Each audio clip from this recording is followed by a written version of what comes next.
Italy میں تارکین وطن کی کشتی ڈوبنے سے متعدد پاکستانی جاں بحق ہو گئے، جن میں اکثریت کا تعلق گجرات اور کھاریاں سے ہے، کچھ کا تعلق راولپنڈی سے بتایا جاتا ہے۔ جاں بحق نوجوانوں کے ورثاء کا کہنا ہے کہ نوجوانوں کے ساتھ ایجنٹ نے دھوکہ کیا۔ اس نے وعدہ کیا تھا کہ وہ کشتی پر 28 افراد کو سوار کروائے گا، لیکن اس نے 150 سے زیادہ لوگ کشتی پر سوار کر لیے، جس کی وجہ سے کشتی زیادہ وزن برداشت نہ کر سکی اور سفر شروع ہونے کے آدھے گھنٹے بعد ہی کھلے سمندر میں ڈوب گئی۔ گجرات کے گاؤں دولاں والا کے رہائشی محمد عارف، جن کا بیٹا علی حسنین اٹلی کے قریب کشتی الٹنے کے حادثے میں جاں بحق ہو گیا، انہوں نے بتایا کہ FIA کی ایک ٹیم نے آج گجرات کے قریب گاؤں دولاں والا کا دورہ کیا، جہاں کشتی حادثے میں مرنے والے علی حسنین کے ورثاء کے بیانات قلم بند کیے اور ان سے ایجنٹ اور اس کے ساتھیوں کے بارے میں چھان بین کی۔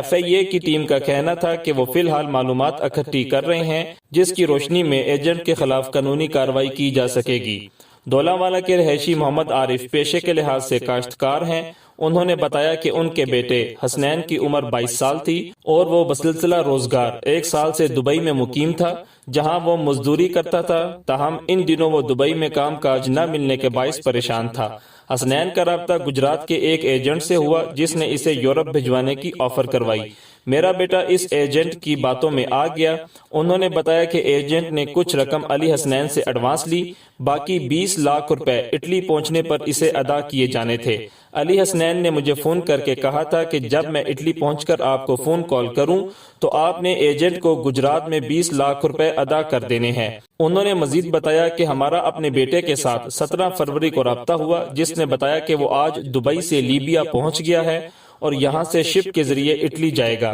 22 فروری کو علی حسنین نے آخری بار کال کی اور کہا کہ وہ آج لیبیا سے شپ کے ذریعے اٹلی جا رہا ہے۔ میرا بیٹا بہت خوش تھا، اسے کیا پتا تھا کہ اسے موت بلا رہی ہے۔ انہوں نے کہا کہ چونکہ ایجنٹ گجرات کے قریبی علاقے کا ہی ہے، اس لیے اس نے مجھ سے کہا کہ وہ شپ پر 28 لڑکے ہی سوار کروائے گا،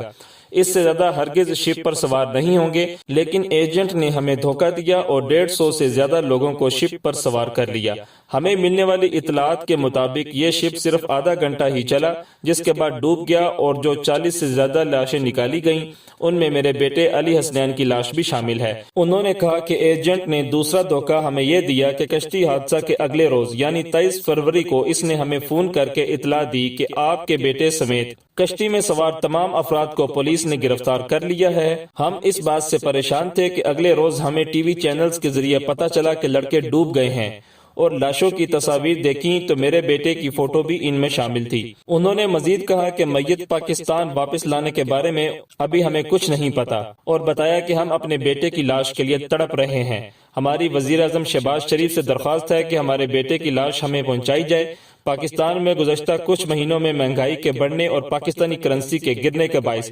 لڑکوں میں ملک سے باہر جا کر روزگار کمانے کے رجحان میں تیزی سے اضافہ ہوا ہے۔ یہی نہیں بلکہ ان دنوں انسانی اسمگلنگ کے دھندے میں ملوث ایجنٹوں نے بھی اپنے ریٹ بڑھا لیے ہیں، جن کا کہنا ہے کہ چونکہ انہوں نے ملک سے باہر نیٹ ورک میں شامل ایجنٹوں کو ادائیگی ڈالرز میں کرنا ہوتی ہے، اس لیے اس کام کا پاکستانی کرنسی میں ریٹ اب زیادہ ہوگا۔ پہلے یورپ جانے کے 6 سے 10 لاکھ روپے لیے جاتے تھے، لیکن حالیہ کشتی الٹنے کے واقعے سے یہ بات سامنے آئی ہے کہ علی حسنین کو اٹلی پہنچانے کے لیے 20 لاکھ روپے سے زیادہ رقم میں معاملہ طے کیا گیا تھا۔ پاکستان کی وزارت خارجہ کی ترجمان ممتاز زہرہ بلوچ نے پیر کے روز بتایا کہ کشتی حادثے میں 16 پاکستانی محفوظ رہے اور ان کی صحت بہتر ہے۔ انہوں نے بتایا کہ اٹلی میں پاکستانی عہدیداروں نے